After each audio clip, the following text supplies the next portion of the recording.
Today, we're going to learn how to use requests with will and would. Let's begin by learning requests with will.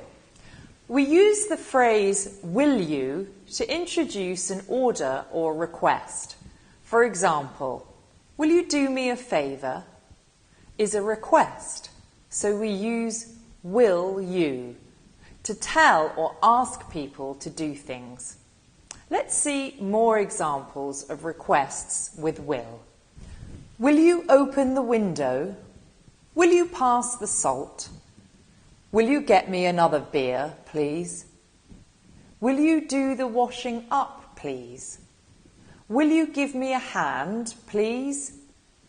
And here's an example with a different sentence structure.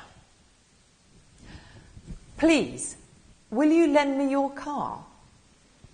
It's easy, right? So now, let's look at requests with would. We use the phrase would you in the same sense as will you to give an order or make a request. But there is a slight difference. Remember that would you is more polite.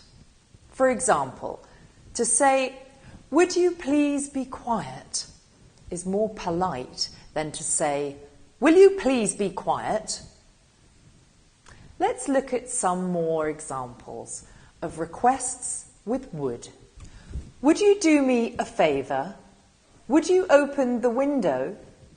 Would you pass the salt? Would you turn down the music, please? Would you pass me that magazine?